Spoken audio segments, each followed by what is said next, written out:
Ẹ wá gbọ́ nǹkan tó ṣẹlẹ̀ nípa ọ̀rọ̀ Yorùbá Nation lórí ọ̀rọ̀ àwa Yorùbá. Ẹ̀yin náà rí i pé àwọn Fúlàní yìí wọ́n ń pọ̀ sí lójoojúmọ́, wọ́n ń ṣe nǹkan tó wù wọ́n, kò sẹ́nibọ̀dì tó stop wọn, kò sẹ́nibọ̀dì tó lè dá wọn dúró, kò dẹ̀ sẹ́nibọ̀dì tó lè kojú wọn because ló ń rúlu Nàìjíríà. Ọ̀rọ̀ wà nínú fídíò yìí, wọ́n sọ̀rọ̀ nípa Chief Olóyè Sunday Igboho àti àwọn olórí wa, àwọn bíi ọba wa, kán wá nǹkan ṣe sí, kán bá ìyẹn Bọ́lá Ahmed Tinubu, kán bá wọn sọ̀rọ̀, kán wá nǹkan ṣe sí ọ̀rọ̀ Chief Olóyè Sunday Igboho, kán dẹ̀ bá wa yọ nǹkan tán fi sórí orúkọ wọn kúrò. Ẹ wò ẹ gbọ́ nǹkan tó ń sọ nínú fídíò yìí. Nǹkan tí a nílò ó ní drone lọ́wọ́n inú igbó wa, at least ìlú kọ̀ọ̀kan ó yẹ kán lè ra drone ó kéré tán 2 sínú ìlú kọ̀ọ̀kan ní kòríta tàdé yìí, nítorí pé tí a bá ń sọ pé a fẹ́ dúró de èèyàn kan pé kó wá gbà wá kalẹ̀, ẹ má jẹ́ ká tanra wa tí wọ́n fi máa pa everybody tán tí ò ní kú ẹyọ kan. Amẹ́ríkà wọn bọ̀ wá gbà yín kalẹ̀. Bẹ́ẹ̀ ni ẹ̀yin tíṣẹ́ yẹn ò bá yé, ẹ̀yin lẹ̀ máa pariwo America come to our rescue, America come to our kinní kan. Ẹ jọ̀ọ́ ẹ̀yin tẹ́ wà lórí ètò pẹ̀lú wa, tẹ́ bá ń gbọ́ wa loud and clear, ẹ jọ̀ọ́ ẹ jẹ́ ká mọ̀. A lo earpiece ni, so a mọ̀ bóyá ẹ ṣì ń gbọ́ wa. Ẹ jọ̀ọ́ tẹ́ bá ń gbọ́ wa, ẹ jẹ́ ká mọ̀. Ẹ bá wa tẹ yes tẹ́ bá ń gbọ́ wa. So bí mo ṣe ń bá lọ, Amẹ́ríkà ò ń bọ̀ wá gbà yín kalẹ̀, àwa ni ká gbára wa.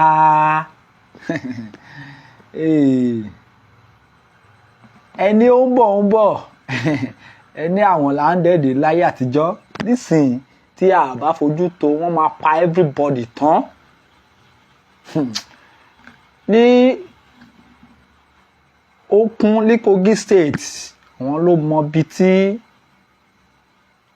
wàhálà ti dé bá wọn lọ́wọ́lọ́wọ́ náà. Wàhálà tó dé bá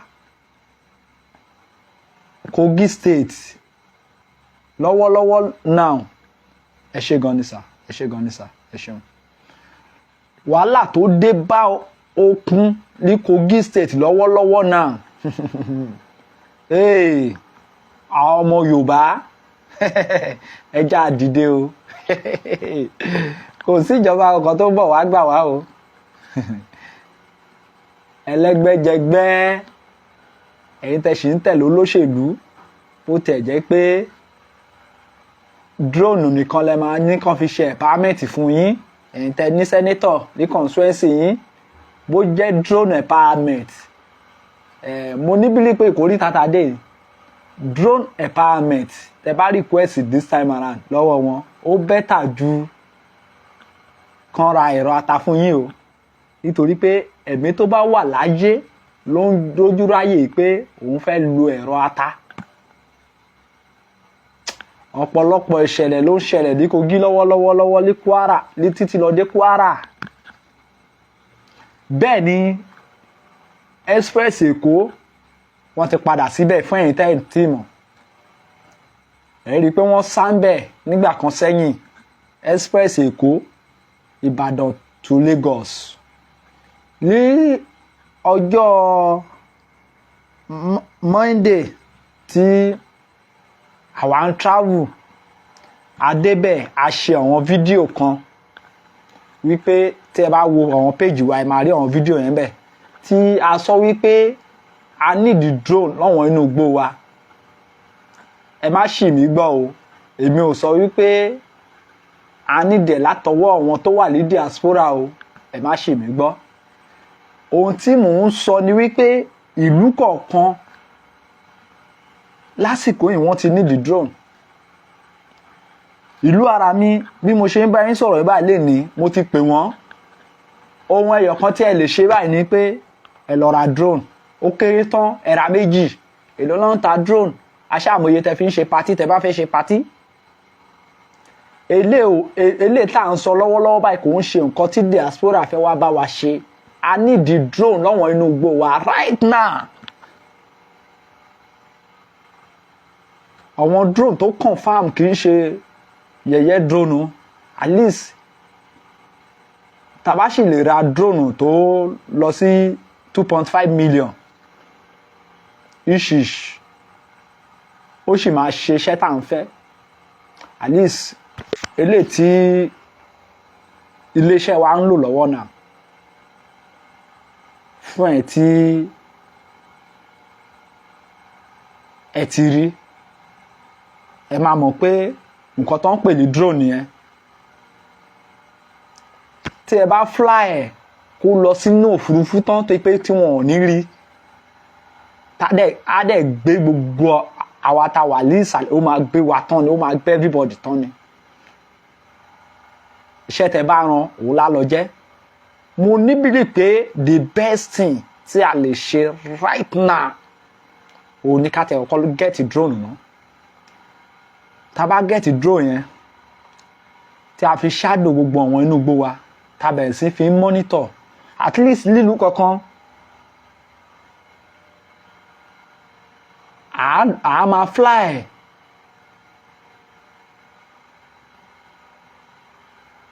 a máa fi wo everything tó ń lọ lọ́wọ́ inú igbó wa. From there tá bá tiẹ̀ kọ́kọ́ wá mọ̀ tẹ́tí mọ bí tí àwọn ará ibi báyìí farapamọ́ sí irú ìlú bẹ́ẹ̀ wọ́n máa mọ the next step láti ṣe. Bóyá àwọn ọlọ́dẹ ìbílẹ̀ yín lẹ máa gbé dìde lírú ìlú bẹ́ẹ̀ tí ẹ ní kan lọ́ba yín kojú wọn torí pé mi rò bóyá lè pé agbófinró Nàìjíríà kí wọ́n lọ ṣe irú iṣẹ́ bẹ́ẹ̀ nítorí pé gbogbo wa la mọ̀ pé àwọn ará ibi báyìí wọ́n ní bàbá ìsàlẹ̀ tó jẹ́ wípé àwọn gọgọgọgọ ló ní Nàìjíríà tí gbogbo wa mọ̀ àfi tá bá fẹ́ parọ́ tanra wa. Kí ni mò ń sọ ni wípé ní ìkóríta tí a dé yìí ìlú kọ̀ọ̀kan nílẹ̀ Yorùbá ó kéré tán a gbọ́dọ̀ ní drone méjì. Ẹ bá mi share ètò yìí. Ìwọ tí o bá nífẹ̀ẹ́ ìran ẹ tí o nífẹ̀ẹ́ ìran ẹ tí ilẹ̀ Yorùbá jẹ́ lógún tí o wá kí ogun ja ilẹ̀ Yorùbá because mo ní bílí pé another method ní ìta tún lè lò kí ìlú kọ̀ọ̀kan tiẹ̀ kọ́kọ́ lọ ní drone yẹn ká tiẹ̀ kọ́kọ́ mọ bí tọ́wọn ará ibi báyìí wà náà ká tó wá mọ ìgbésẹ̀ tá máa gbé. At least tá bá ti ní drone tó ti ń bá wa monitor every day by day a máa mọ àsìkò tọ́wọn ará ibi báyìí fẹ́ wọlé a máa mọ ibi tí wọ́n fara pamọ́ sí láwọn inú igbó wa ká tẹ̀ ọkọ́ ṣe yẹn ná because ẹ̀yin èèyàn mi ẹ má jẹ́ ká tanra wa o Amẹ́ríkà ò lè rescue wa o èmi ò sí lára àwọn tó ń sọ pé bóyá wọ́n fẹ́ wá kó resources wa o no o ẹ má ṣì mí gbọ́ o èmi ò sí lára wọn o sì jẹ́ tí n bá ń sọ bẹ́ẹ̀ ṣé resources ṣé mo àǹfààní wo ni resources Nàìjíríà ṣe fún mi tẹ́lẹ̀ gold wa àǹfààní wo ló ṣe fún mi epo wa àǹfààní wo ló ṣe fún mi kò sí ṣùgbọ́n ẹ má jẹ́ ká tanra wa ẹ má jẹ́ ká fòrí lẹ́kọ́bọ̀ lójú fúnra wa. The game master tó wà lé ìdí ìbàjẹ́ Nàìjíríà British gbogbo wa la mọ̀ ta ni ó colonize America tẹ́ ní kó wá rescue yín ta ló colonize ẹ̀ ṣé kìí ṣe the same British tó colonize wa náà ló colonize ẹ̀ ìjọ possible kí ẹni tó jẹ́ ọ̀gá America kó wá allow America kó wá rescue Nigeria nígbà tó mọ̀ pé ìdí ìbàjẹ́ yẹn lòun ti ń jẹun. Ẹ má jẹ́ kán tàn yín ẹ má jẹ́ kán tàn wá dóòbí ebi ò tẹ̀ sí lára àwọn tán lè tàn ẹ má jẹ́ kán tàn wá kò sí anybody wọn tó ń bọ̀ wá rescue wa o wọ́n ń parọ́ tàn yín ni o wọ́n ń parọ́ tàn yín ni o wọ́n tún gbé ìṣe wọn dé nìyẹn o. During the Jonathan regime the same thing náà ló ṣe o. The same thing ni wọ́n ṣe. Bẹ́ẹ̀ ni tí bá parọ́ ẹ máa já mi ní comment section, ẹ já mi ẹni mo parọ́. The same America ló ń sọ wípé wọ́n ń pa Christian ní Nàìjíríà tí wọ́n threaten Jonathan tí wọ́n fi tàn lọ tiwọ́ ẹ̀ síwèé. Ẹ bá rántí game plan ni o. Ẹ má jẹ́ ká dúró dìgbà tí Amẹ́ríkà kan, torí mo rí gbogbo ẹ̀yin pásítọ̀ tẹ́ ń jáde síta tẹ́ ń tẹ kinní kan gbáṣe. Ǹjẹ́ ẹ̀yin gan, ìjẹ́ ọwọ́ ẹ̀yin tẹ́ ń pariwo yín gan, ṣọ́wọ́ yín gan mọ́ tó ń bá sọ̀rọ̀ Nàìjíríà lénìí? Gbogbo ẹnu lèmi lè fi sọ́ńtè mi o, bí a rí wọn lójúkorojú à ń sọ fún wọn, ṣọ́wọ́ tí yín gan mọ́.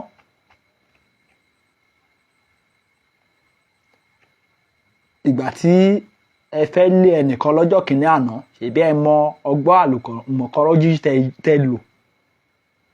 Ìgbà tí Buhari wá débẹ̀ tó sọ gbogbo ẹ̀dá rúdurùdu kó tó lè pé àbúrò ẹ̀ bàbá wa Aṣíwájú tó wá gbàjọba náà tí gbogbo ẹ̀ tún kó wá fọ́jú papọ̀. Kí ló dé tẹ́ ẹ lò the same method tẹ́ ẹ lò lákọ̀ọ́kọ́ yẹn? Ẹ má jẹ́ kán fi wá play òṣèlú mọ́. Gbogbo ẹ̀yin tẹ́ dẹ̀ fi Yorùbá nation náà tẹ́ fi ń compromise. Ọlọ́run rí nọ́mbà ilé yín o, ẹ̀yin Ọlọ́run rí yín o. Ẹ ṣé jọ̀ọ́ bàbá mi, Amẹ́ríkà ò lè help wa. Inú mi ti ẹ̀dùn pé ó tètè yé yín, torí gbogbo àwọn tá à ń bá sọ báyìí ó dàbí ẹni pé àmọ̀kọ́ tá à ń sọ. Kò sí láyé yẹn àwa fúnra wa la máa gbára wa kalẹ̀. Ṣé dúdùn inú Amẹ́ríkà ni kẹ́ gbọ́ kó lórúkọ ẹrú? Ókè, ẹ jẹ́ ká fi Burkina Faso, ẹ jẹ́ ká fi ṣe example. Burkina Faso bọ́ kó lórúkọ ẹrú, Amẹ́ríkà ń bínú wípé wọ́n bọ́ kó lórúkọ ẹrú. Ṣé wọ́n ṣẹ́ ìpè fún àwa Yorùbá ni? Tí gbogbo Nàìjíríà bá tẹ̀ ń pariwo kì í ṣe bí Yorùbá ló yẹ, because mi ìwà mọ̀ túmọ̀ pé ẹni our talented kí wá ní ìtumọ̀ azin kí ló wá dé tí ọ̀rọ̀ kì í yé wa. Ẹ wo Burkina Faso ó bọ́ kó lóko ẹrú, Amẹ́ríkà ń bínú, wọ́n ń dẹ gbogbo ọdẹ láti mú bọ̀bọ̀ Traoré yẹn. Ẹ lọ wo ẹ jẹ́ ká fúnra wa ẹ wo nǹkan tí bọ̀bọ̀ yẹn ti gbé ṣe ní Burkina Faso náà. Fàdá òdìdè nǹkan kí ni wọ́n ń ṣe? Wọ́n ń bínú bọ̀bọ̀ yẹn. Wọ́n tún fẹ́ ṣe bí wọ́n ṣe Gaddafi lọ́jọ́ kìíní àná.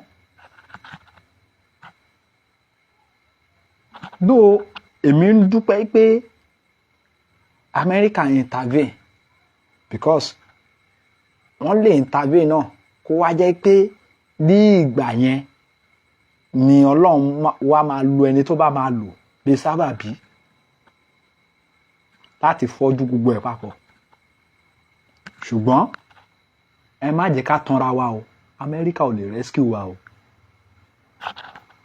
That is point number 1. Point number 2, Amẹ́ríkà tí gbogbo yín ń pariwo, ṣé ẹ rántí wípé Amẹ́ríkà ò lè wọnú Nàìjíríà kó sọ pé òun fẹ́ assist Nàìjíríà láì ṣe wípé Nàìjíríà gọọmẹ̀ntì mọ̀ sí? Ṣé ẹ ti gbàgbé àbí? Under democracy kò sí Amẹ́ríkà ò lè wọ ìlú kankan kó sọ pé òun fẹ́ lọ rescue ìlú kankan láì ṣe pé bóyá ìjọba ìlú yẹn mọ̀ sí. A sì níjọba ológun náà ní Nàìjíríà kàn má sọ pé ìtorí ẹ̀ ní Amẹ́ríkà ò fi ní take order Nàìjíríà kó tó wá. So ẹ má jẹ́ ká tanra wa. Ẹlẹ́gbẹ́jẹgbẹ́ from this time around ẹ bẹ̀rẹ̀ sí ní máa dáwó, ẹ lọ ra drone kó bẹ̀rẹ̀ sí ní máa monitor àwọn igbó tó wà nílùú yín. Ìwọ tó bá ní ipá, tó bá ní agbára tí o lè fi rà fún ìlú ẹ, èló náà ló ń tà á, èló ló ń tà á, èló ni wọ́n ń tà á. Owó ìdákọ̀mú ni nà ń gbà tẹ́ bá fẹ́ ṣe pàtí yín, àmọye táwọn èèyàn fi ń ṣe pàtí gbòòrò. Mo ti rí èèyàn báyìí ládùúgbò mi tó ná 50 million naira sórí pàtí, 50 million naira. So irú ẹni bẹ́ẹ̀ tó bá lè avoid láti ra drone 5-10 fún ìlú ẹ̀ kò tí ṣe nǹkan tó pọ̀ jù. Kò tí ṣe nǹkan tó pọ̀ jù. Abẹ̀yìn ni, arọ̀ yín ni, a need drone lọ́wọ́ inú igbó wa. Ẹ jẹ́ ká tẹ̀ kọ́kọ́ gẹ̀ẹ́tì yẹn ná. Ká mọ bí táwọn ará ibi báyìí farapamọ́ sí. Ní Ondo State, Ọ̀yọ́ State, Ògùn State, Lagos State, Ọ̀ṣun State, Èkìtì State, Kogi State, Kwara State. Ẹ jẹ́ kí ìlú kọ̀ọ̀kan lọ gẹ̀ẹ́tì drone. Àti nílò drone. Ìkóríta tí a dé yìí, ìkóríta tó ní ewu ni, tó ní ewu ńlá. Gbogbo yìí pé bóyá gbogbo àwa kan a lọ jókòó sórí afẹ́fẹ́ à ń pariwo kìnnì kan ìgbà ṣe ta wá ń gba ọ̀rọ̀ Trump bẹ́ẹ̀ ní gbagba ọtí. Rubbish ni everybody yín ṣe. Gbogbo yín pátápátá ìranù ni ẹ̀ ń ṣe. Nítorí pé ogun tó ṣì ń jà wá kò tí fi wá lọ́rùn lẹ́nu nìyẹn. Ẹni tó lóun fẹ́ wá gbà wá tó bá délé nítorí wá gbà dúdùn inú tèmi ni. Ṣùgbọ́n my question is that ṣé ó ń bọ̀ wá gbà yín lóòótọ́? Ṣé ìṣe pé wọ́n tún fẹ́ tàn yín lẹ́lẹ́kejì? Nítorí pé àtọ̀nidó ni ìjọba Amẹ́ríkà. Wọ́n ń sọ lẹ́ẹ̀kan sí mo tún sọ èmi ò sí lára àwọn tó ń pariwo pé bóyá wọ́n fẹ́ wá gba resources wọn. Resources tí mi ìjàǹfààní ẹ̀ tẹ́lẹ̀ ọba àgbà kan gbà kí ló kàn mí. But tẹ́ bá lọ gbá research dáadáa ẹ máa rí pé ẹ̀tàn ló wà ńbẹ̀. Ẹ̀tàn ló wà ńbẹ̀. Ẹ̀tàn ló wà ńbẹ̀. Ẹ má jẹ́ kán tàn yín. Ẹ jẹ́ ká gbára wa. Ẹ jẹ́ ká gbára wa àwa ọmọ káàárọ̀ oòjíire. Ẹ jẹ́ ká gbára wa. Ẹ jẹ́ agbára wa.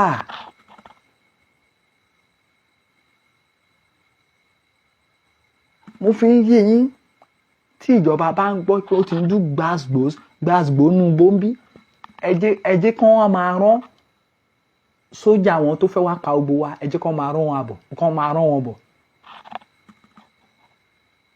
Torí pé tá a bá ti kọlu ìjọba ìkóríta ta dé yìí a fẹ́ defend ìlú wa ni. Ẹ já lọ gẹ́ẹ̀tì drone ní gbogbo ìwọ̀n ìlú wa. Ìgbà yẹn gan la wá máa mọ ẹni tó ń ṣe wá nínú Bọ́lá Ahmed Tinubu àti Gúnmi. Bẹ́ẹ̀ni, ẹni tó ń ṣe wá nínú Bọ́lá Ahmed Tinubu àti Gúnmi a máa wá mọ̀. Ẹ jẹ́ ká lọ ra drone lọ́wọ́n ìlú wa. Ọ̀rọ̀ mi ta lẹ́yìn ó dá lérí drone. Ẹ̀yin kan wá máa sọ wípé kí wá nídìí tí mo fi gbé bàbá wa Ọ̀nìrìṣà sí ojú àwòrán wa. Ó nídìí nítorí pé ó ní ìpinnu, ó ní àdéhùn tí bàbá ṣe fún wa ní oṣù mélòó kan sẹ́yìn tí a lọ visit wọn. Bàbá wa Akínyìnsà Ọ̀nìrìṣà igbákejì Olódùmarè. Bí ẹ ti múnú wa dùn lọ́jọ́ tí a wá sí ààfin yín. Bàbá a sì ń bẹ̀ yín ni o. Ó ti ń pẹ́ jù o kábíyèsí Ọ̀nìrìṣà igbákejì Olódùmarè. Bàbá mo wólẹ̀ forí adé o. Ó ti ń pẹ́ jù o. Ó ti ń pẹ́ jù o. kábíyèsí ó ti ń pẹ́ jù o. Lóòótọ́ ẹni ká ṣe sùúrù ká ṣe sùúrù ká ṣe sùúrù, ẹ̀yin ń ṣiṣẹ́ lọ lábẹ́ aṣọ, ẹni gbogbo aṣọ kan ló ń sá lóòrùn, ẹ̀dẹ̀ tó sọ ẹni téèyàn bá fẹ́ mú ọ̀bọ ẹni ó máa ṣe bí ọ̀bọ. Tó bá wá di pé ọ̀bọ tí a fẹ́ mú tí ó kàn tiẹ̀ wá ṣe bí ara ẹ̀ gan mọ́ tó ti wá gbére tó ti ń sá lọ, àá lé ní o. Àwọn ará ibi ìbàyí ti surround wa o, àwa dẹ̀ ń sùn ni. Kábíyèsí bàbá, mo fi àwòrán tí mo lò mo fi rán yín létí ní kábíyèsí, àdéhùn tẹ́ bá wa gbogbo àwa ọmọ káàárọ̀ oòjíire ṣe lọ́jọ́ náà lọ́hùn. Kábíyèsí bàbá, àbọ̀ yín láti ọ̀dọ̀ President Bola Ahmed Tinubu mo mọ̀ pé ẹ lè sọ fún wa, ṣùgbọ́n gẹ́gẹ́ bí àdéhùn tí ẹ ṣe wípé ẹ ní never dalẹ̀ ọmọ Yorùbá, àwọn ibì kan wà tí ẹ sọ̀rọ̀ dé tó pé tó ń surprise wa lọ́jọ́ yẹn. Ohun tí a wá ń bẹ̀ yín fún lálẹ́ ni wípé ó ti ń pẹ́ jù o kábíyèsí, ó ti ń pẹ́ jù o. Ipò tí Kogi State wà lọ́wọ́lọ́wọ́ ipò ìnira ni. Àwọn ọmọ Kogi State tí wọ́n jẹ́ Okun àti Ìyàgbà West, wọn ò lè sùn oorun 3 hours mọ́. Wàhálà àwọn ìdààmú ìpayé kékeré ó ti dé bá wọn ní Kogi, bẹ́ẹ̀ ló ṣe dé bá wọn ní Kwara State. Ẹ̀yin àgbàlagbà dẹ̀ pa lówe, ẹni ohun tó bá ti dé bá ojú ẹni ó ti dé bá imú, tó túmọ̀ sí wípé ikú tó ń pojú gbà ẹni òwe ló ń pa fún ni o.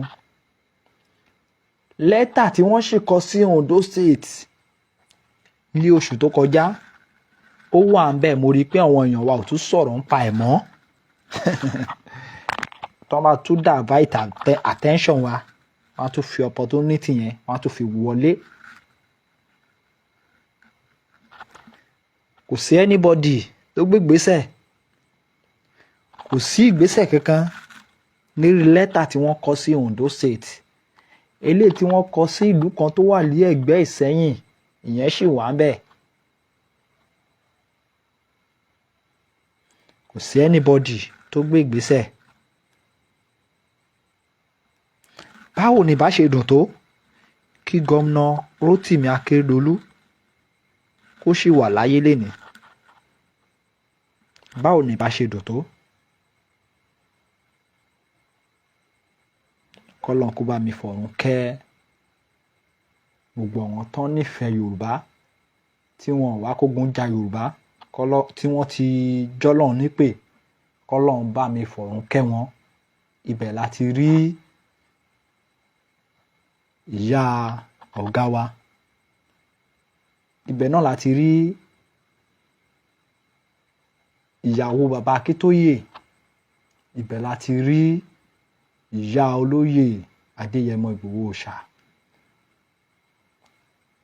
ibẹ̀ láti rí gómìnà Rotimi Akeredolu, the former governor of Ondo State, àti bẹ́ẹ̀ bẹ́ẹ̀ lọ. Báwo ni bá ṣe dùn tó kí gómìnà Rotimi Akeredolu kó wà láyé lénìí? Torí pé òun nìkan la rí gẹ́gẹ́ bí ọmọ Yorùbá tí ò gbà fún Fúlàní ní ìgbà ayé ẹ̀.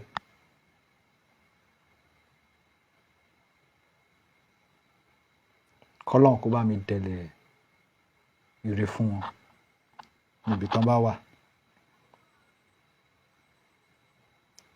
Bàbá wa Ọ̀ọ̀nìrìṣà, orí yín la ṣì wà sà. Kábíyèsí bàbá, bàbá tó tó bàbá, bàbá tó tó bàbá nítorí pé látọjọ́ tí mo ti dé pálásì yín délé tí mo ti gbọ́ ọ̀rọ̀ lẹ́nu yín mo rí i pé kì í ṣe pé ẹ̀ ń sọ ọ̀rọ̀ dúndùn mo rí i pé kì í ṣe pé ẹ̀ kàn ń sọ̀rọ̀ láti pé kẹ́ fi protect ara yín ṣá lásán mo rí i pé ẹ nífẹ̀ẹ́ Yorùbá ẹ nífẹ̀ẹ́ ìran yín nínú àwọn ọ̀rọ̀ yín ẹ sọ̀rọ̀ lọ́jọ́ yẹn ṣùgbọ́n bàbá ẹ má jẹ́ kó pẹ́ jù àdéhùn tí ẹ ṣe fún wa ẹ má jẹ́ kó pẹ́ jù kábíyèsí bàbá kábíyèsí bàbá kábíyèsí bàbá ẹ má jẹ́ kó pẹ́ jù gbogbo agbára tí ẹ bá ní ẹ fi bá Aṣíwájú sọ̀rọ̀ ẹ fi bá Aṣíwájú sọ̀rọ̀ èmi ò fi gbogbo ara gbẹ́kẹ̀lé sáìdì ibẹ̀ yẹn ṣùgbọ́n tó bá jẹ́ pé sáìdì ibẹ̀ yẹn náà ni ìrànlọ́wọ́ ti máa jáde láti pé ká bọ́ kò nu wàhálà takó sí yẹn inú mi náà á dùn inú mi á dùn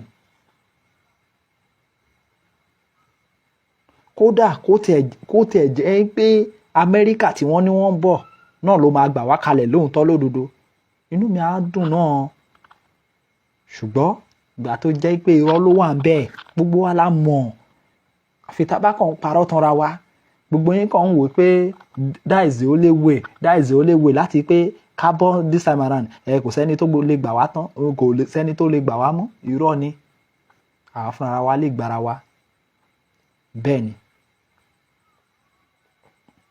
lára ẹ̀ ní pé ẹ jẹ́ ká lọ ra drone ẹ̀yin kábíyèsí ẹ̀yin orí adé lílẹ̀ Yorùbá ẹ ṣe ìpàdé láòfin ẹ lọ ra drone sáwọn ìlú yín ó kéré tán ẹ ra méjì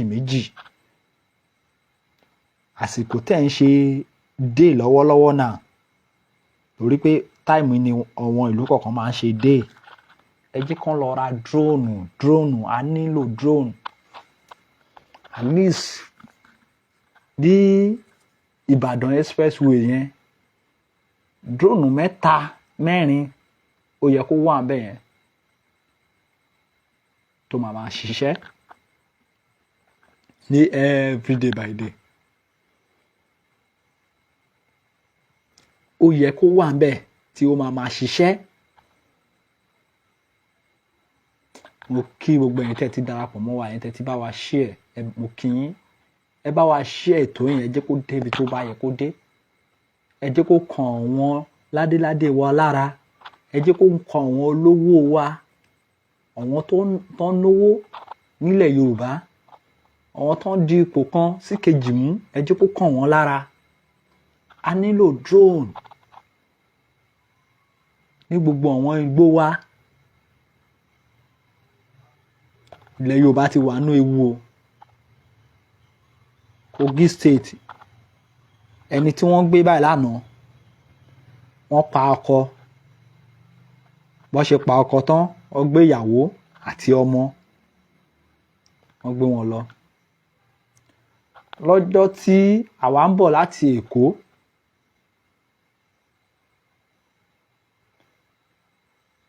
which is ọjọ́ Wednesday tí àwọn èèyàn kan lára àwọn tíìmù wa tí wọ́n ń bọ̀ láti Èkó ó ní àwọn ọ̀pọ̀lọpọ̀ ìṣẹ̀lẹ̀ tó ṣẹlẹ̀ ń bẹ̀ wọ́n ròyìn oyè èèyàn tí wọ́n kó wọgbó lọ́jọ́ yẹn ní that very day tí protest kan fi ń lọ ńbàdàn tí ó dọ̀pù wá wà ń bẹ̀ yẹn wọ́n ròyìn ìbọn tí wọ́n yìn meanwhile àwa ò tí ì mọ̀ wípé same week yẹn ni wọ́n máa padà sí ibẹ̀ yẹn o táwa débẹ̀ táwa ń ṣe fídíò wípé ó yẹ kí drone wà nù igbó yẹn at least a ṣe fídíò yẹn ní ọjọ́ Tuesday ìṣẹ̀lẹ̀ yẹn wá ṣẹlẹ̀ ní Wednesday ẹ ẹ jẹ́ ká wò síra bẹ́ẹ̀ yẹn. Ẹ̀yin tẹ́ bá lọ wo fídíò yẹn ẹ máa rí déètì níbẹ̀, ẹ máa rí. Ẹ̀yin tẹ́ bá lọ wo fídíò yẹn lórí page, ó sì wà lórí àwọn page wa. A ṣe ọjọ́ kejì ni wọ́n bẹ̀rẹ̀ sí ní operate padà. Ṣé ká sọ wípé àwa ti wẹjú ni? Because bí mo ṣe dé ibẹ̀ yẹn lọ́jọ́ yẹn, kìíní yẹn kàn wá sí mi lọ́kàn ni pé but àwọn igbó agijù tó wà níbí báyìí, ó yẹ kí nǹkan kan wà tá a máa mọ́nítọ̀ gbogbo àwọn igbó yìí náà. Ó dẹ̀ wá sí máìdí mi pé tàbí ó dìgbà tí àwọn pípù yìí bá tó padà sí ojú ọ̀nà yìí ni. Tó pé tẹ́ bá wò ẹ́ rí pé láti bí oṣù bíi mélòó kan wọn ò tún operate níbẹ̀ yẹn mọ́, wọ́n sá. Unfortunately mo wá rò pé okay, kí n tẹ̀ ṣe fídíò kí n sọ wípé àwọn inú igbó wọ̀nyí a nílò drone. Ṣùgbọ́n gẹ́gẹ́ bí mo ṣe ń sọ, mi ò sọ wípé ẹ̀yin diaspora ni kó wá ra drone síbẹ̀ o, ẹ má ṣì mí gbọ́ o. Àwọn ìlú kọ̀ọ̀kan, àwọn olóṣèlú wa nílẹ̀ Yorùbá, ẹ̀yin tẹ́ ṣe wà nínú òṣèlú, ẹ sá lọ bá wọn. Nítorí pé èmi àtẹ̀yìn la àti ní opportunity àti sá lọ o, àwọn máa sá lọ ti wọn o. Tó bá ṣẹlẹ̀ tán wọ́n á sá lọ o, wọ́n á sá lọ o. Lọ kó lọ bá chairman ìlú ẹ,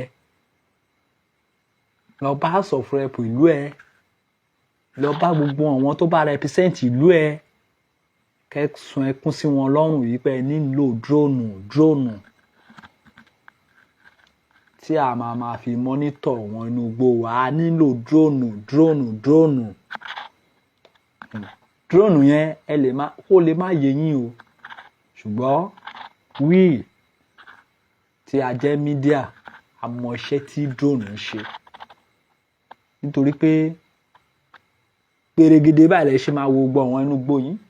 Tábà yín ohun tó ń ṣẹlẹ̀ ń bẹ̀ á gbé fún yín live and direct. Ẹ control á rìn lọ, á lọ bá yín shadow gbogbo ibẹ̀, ẹ dẹ̀ máa wò live. Gbogbo àwọn tó ń fara pamọ́ sí àwọn inú igbó yín, gbogbo ẹ̀ ló máa tàn síta. Abẹ̀yín ni o, arọ̀ yín ni o. Èmi gẹ́gẹ́ bí ẹnìkan mo ti pe ìlú mi lénìí. Wọ́n ṣì ń sọ pé wọ́n á gẹ́bà sí mi pé wọ́n á pè mí padà. Ti pé youth leader ìlú mi. Youth leader o, this is the only solution. Ẹ lọ ra drone, ó kéré tán ẹ ra 2 kó máa monitor àwọn inú igbó wa. Ó kéré tán nìyẹn o. Bí inú igbó tó wà nílùú yín bá ṣe tóbi sí, bẹ́ẹ̀ yẹn lẹ ṣe nílò drone sí o. Mo bẹ̀ wá, mo rọ̀ wá. Ẹlẹ́gbẹ́jẹgbẹ́, ẹ dá owó àsìkò tẹ́ ẹ ṣe dé ní. Ẹ request owó drone níbi dé yín. Ẹ̀yin ìlú kọ̀ọ̀kan tẹ́ bá ń ṣe dé, kò sí ìlú tí ò kì í ṣe dé. Owó náà lẹ dẹ̀ fi ń kó jọ. Lára àwọn nǹkan tí ẹ dẹ̀ lè fi owó yẹn ṣe this time around tó lè dáàbò bo ìlú yín, òun ni kẹ́ lọ ra drone. Drone is what we need this time around. Mo gbàládùra pé ilẹ̀ Yorùbá ò ní bàjẹ́ o. Ilẹ̀ Yorùbá ò ní bàjẹ́ o. Àwa tuntun wá lálẹ́ àtútù wá ké tọ̀tọ̀ o. Gẹ́gẹ́ bẹ́ẹ̀ ti mọ̀ bá ti máa ń ké àtútù wá ké o. Tó bá wù wá ká gbọ́, tó bá dẹ̀ wù wá ká kọ etí àìgbọ́ sí. Màkànmákàn ni. Ṣèbí ti Kogi ló délé ní tí àwa ń kégbe.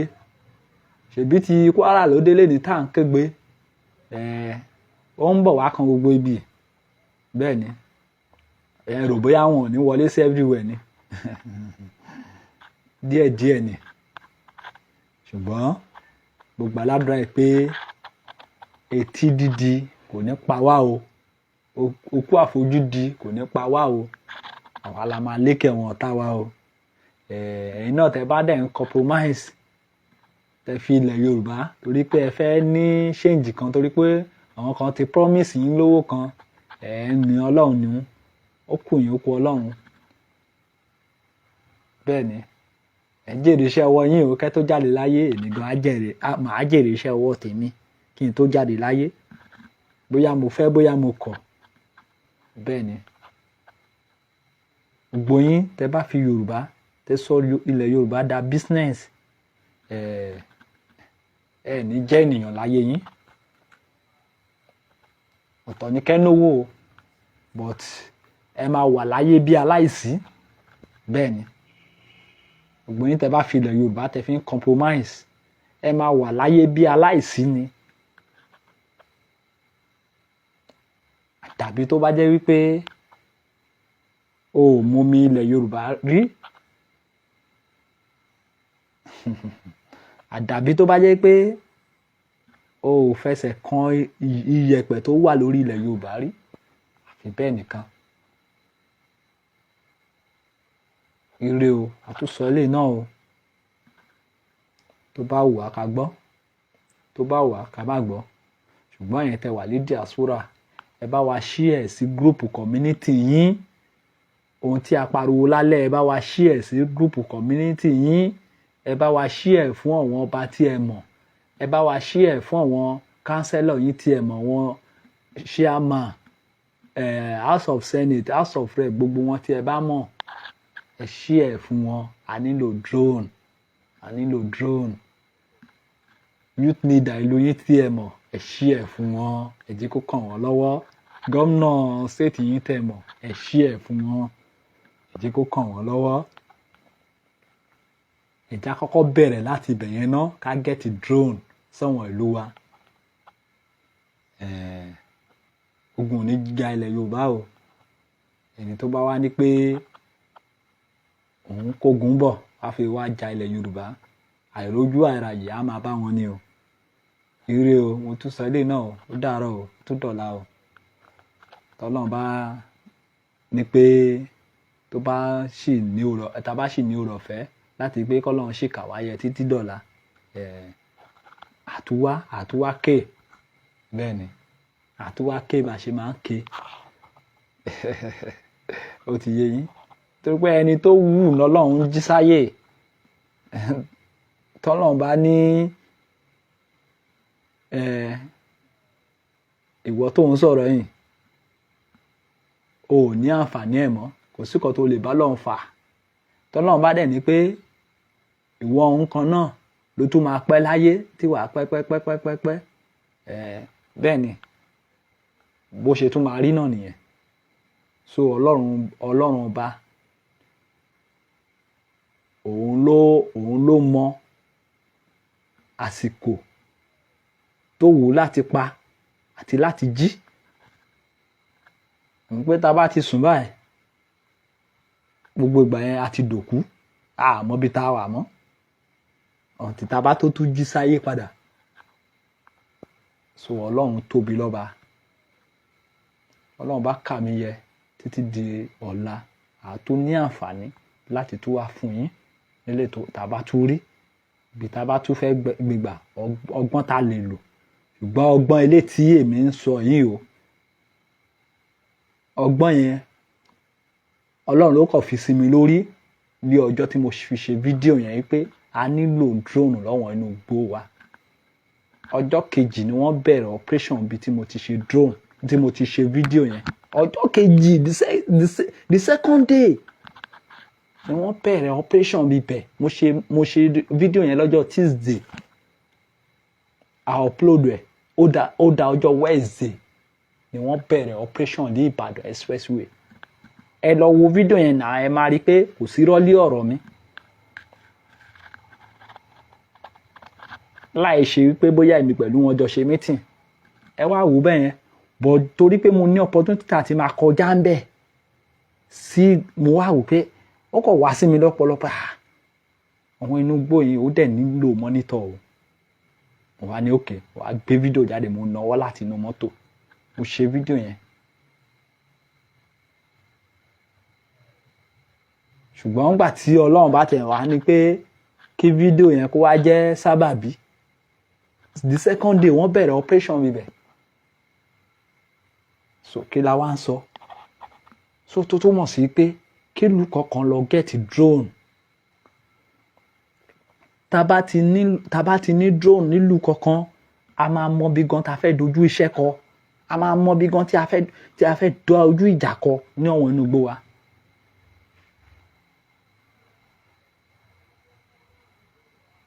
tán bá gbé èèyàn kan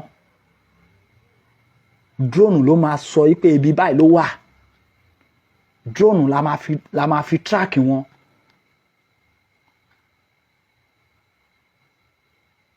tí àwọn ọlọ́dẹ ìbílẹ̀ wa tán dẹ̀ máa gbéra tán máa fèsì ibẹ̀ láti lọ kọjú ìjà sí wọn. owó tá a ti gbé kalẹ̀ ó ti tó.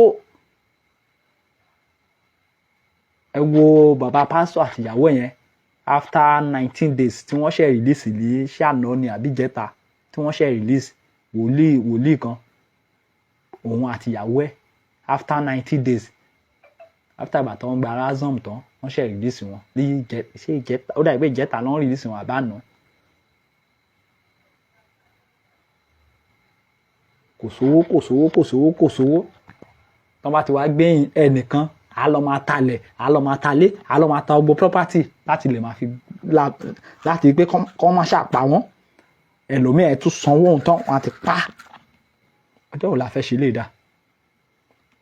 ṣe lè dá èyí kan wá ṣetán ẹlẹ́yìn dúró de Trump wo Amẹ́ríkà yín wo ẹ má jẹ́ kán ẹnìkankan tàn yín àwa la máa gbára wa ńlẹ̀ kò sí ìlú